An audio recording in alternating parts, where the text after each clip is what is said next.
Last minute panic.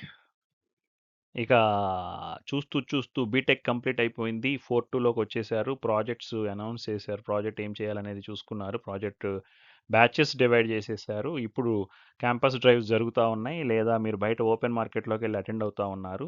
ఒక 10 ఇంటర్వ్యూలు attend అయ్యారు. 10 ఇంటర్వ్యూలోనూ మీరు ఫెయిల్ అయ్యారు. సో, ఇక పానిక్ అనమాట. భయం పట్టుకుంటదిక. ఇంకేంటి మనం సెలెక్ట్ అవుతామా లేదా? లేకపోతే అసలు ఏంటి పరిస్థితి అనే భయం అప్పుడు పట్టుకుంటది.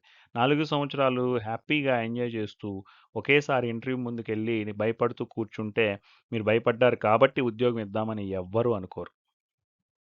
Skills cannot be built overnight. ఇంతకుముందు మనం మాట్లాడుకుందదే.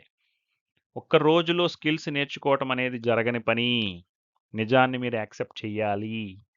ఎందుకనంటే యాక్సెప్ట్ చేసి ముందుకు వెళ్ళాలి.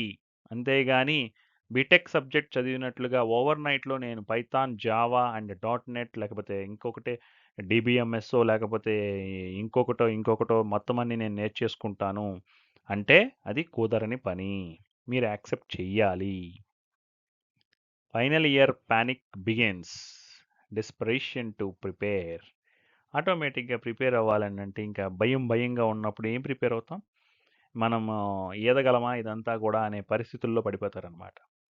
Week resumes created. No strong projects. మనం ఏనాడు ప్రాజెక్ట్స్ మీద కాన్సంట్రేషన్ చేయకపోతే, ఆ రెజ్యూమేలో ప్రాజెక్ట్స్‌ని ప్రొజెక్ట్ చేసుకొని చక్కగా దాని మీద మాట్లాడడానికి ఛాన్స్ లేకపోతే, ఆటోమేటిక్‌గా రెజ్యూమ్ వీక్‌గా కనపడుతుంది. మీ ఫ్రెండ్స్‌తో పాటు వెళ్ళిన మీరు కరెక్ట్‌గా ఆ రెజ్యూమేని మీరు ప్రొజెక్ట్ చేసుకోలేకపోతే, దాన్ని ప్రిఫర్ చెయ్యరు వాళ్ళు. దానివలన ఇంటర్వ్యూలో సెలెక్ట్ అవ్వరు. సో, దాన్ని అవాయిడ్ చేయడానికి ట్రై చేయాలి.